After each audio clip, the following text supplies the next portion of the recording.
First things first, Alex, how are you? I'm good. I'm good. I'm tired. We're at the end of a very long tour. So, tour gets to a certain point and you just, you're tired Ready all to the go time. home. Luckily, this has just happened. Okay, oh, that's good. That's good. Yeah. So before we get into the music, I'd like to start somewhere else. I read somewhere that, you're obviously quite well known for your guitar playing, but you started on piano. That's true. Is that right? Mm-hmm. Did you like it? I didn't like it as much as I should have. Okay. But I like it more now. I Okay. have a piano. Do you play? And I wouldn't hire myself as a pianist, but I play for fun, Okay. and I've come up with some musical ideas Okay. on the piano, and I'll get lost in a zone sitting at the piano. Have you written at the piano? Yes. Oh yeah. Okay. So maybe in the future we might see you playing the piano in your jazz quartet or trio. Unlikely because Unlikely.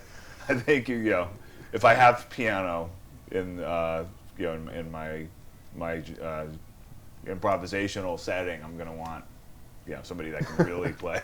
Okay. But who knows? Maybe a little keyboards here. Okay. So what changed when you saw guitar? You were playing piano. What changed when you saw guitar?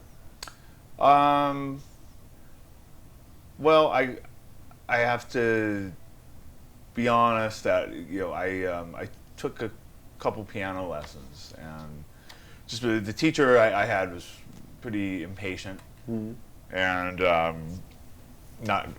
wasn't. I'm not going to throw her under the bus, but she was not the right teacher for me.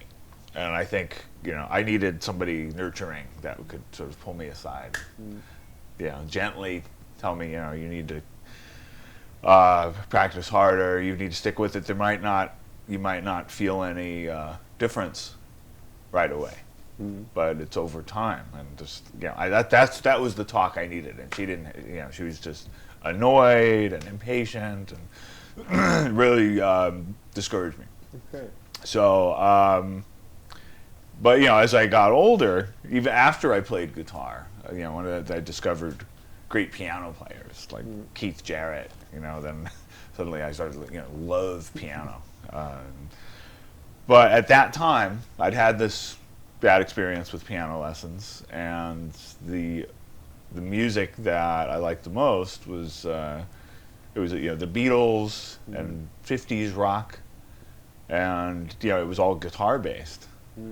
And then I think when I was 10, I discovered Kiss, and then of course that was the tipping point. That was when I had to learn guitar.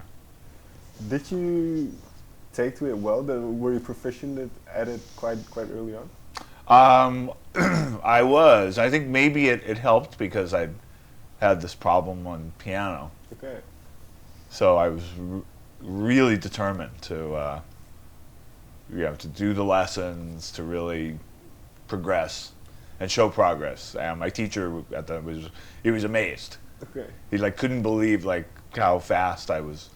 I was actually. He was also very, very nice and encouraging and sort of knew. So I was lucky. I had a good basic guitar teacher at the time. And this might sound a little bit vague, but especially at that age, kind of developing your creativity. What did you get out of playing the guitar? So much more than I can describe. I think different people react differently to different things and different surroundings and situations. So some people can be good students, right, and they can go to this school every day, which to me looked like a jail, and being told, you can't, you have to sit in this chair and you have to listen to these people. I absolutely hated it. It just didn't come naturally to me. I wasn't naturally organized. I wasn't athletic. Other people just took to throwing balls and all this stuff. So, and at the time, guitar was usually an instrument people took up in their early teens. I didn't know anybody else my age that played guitar. I mean, maybe a couple years later, when I was 12, there were other kids starting. But it was a new thing, so it actually gave me something that at the time, was unique. Right. And that I was also good at, and it sort of forced me to confront these things like organization. Okay, well suddenly I had to be organized. I had to memorize strings. Right. Which string is which? This pattern going up and down the neck. A few strings. So it was just a great way to. It kind of helped me learn how to learn because I was applying it to something I liked. And then, did you start with just, you mentioned Kiss, so playing Kiss, or was it immediately trying your own things out? Yeah, at first it was familiar parts. And I think the first thing I learned was actually Beatles stuff. And my teacher at the time, his name was Gary LePeau, he had a great way of sort of relating basic chords to familiar songs. And then on my own, I learned how to figure out riffs that didn't really apply to the typical chords. So like the Beatles tune Day Tripper, I started playing that, and I figured it out myself, and I even figured out where to play it on the near the bridge, which kind of gives it a surf tone, and nobody taught me that, and I realized that some of these cool parts for the guitar like that you just have to learn on your own. But also my teacher, he related the basic blues vamping to I learned obviously the blues form, but also a lot of the 50s rock tunes were based on the blues, and then there were even Kiss songs that were there was a song called Let Me Go Rock and Roll, which is basically, it's kind of like their version of like Led Zeppelin rock and roll, which is another one where it's just that a 12 was bar and inspired by the 50s. That's kind of what that whole song is about.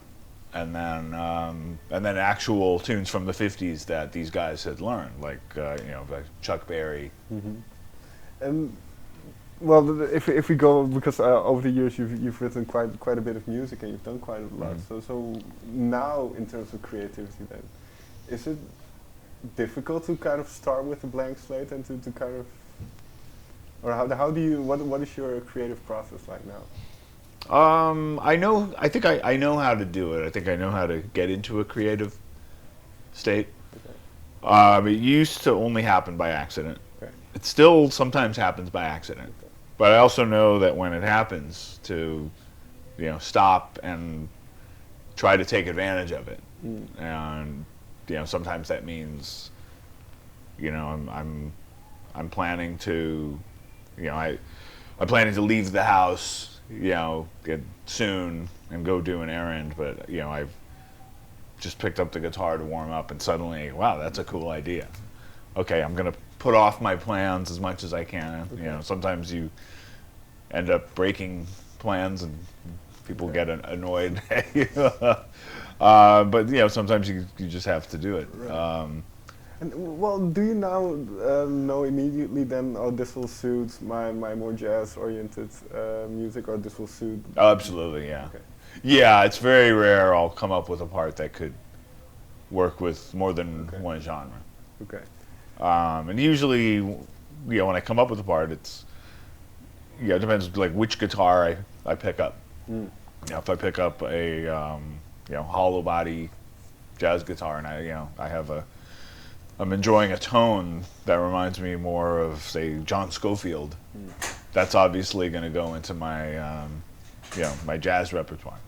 If it's acoustic, it may fall into actually acoustic is pretty random because I've come up with all types of genres, ideas for different types of genres on acoustic because it's so raw. But very often it's something either for the jazz trio or for like the world music project I did, Planetary Coalition, Sure.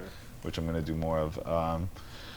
And then of course, if I'm playing through a crunchy tone on electric, and it's more of a chord based or even a melodic idea on a crunchy tone, then that'll find its way to some of the metal stuff. But it depends. So I have lots and lots of little voice memos that I record. I try to mark them, and I say, what this is, and then usually I rarely come up with a whole song at once. Sure. I need to set aside time and come back to it. But does it then also depend on your mood in a sense, where like you say, it kind of depends on what guitar you grab, what comes out. So which guitar you grab, does that then depend on your mood, or is that quite random in a way?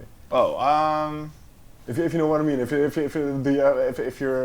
for instance, angry is a simple way of saying it, but if you're in a certain mood that you grab electric guitar quicker than you would a jazz guitar. Yeah, I mean it really depends on what's coming up. Okay. With me.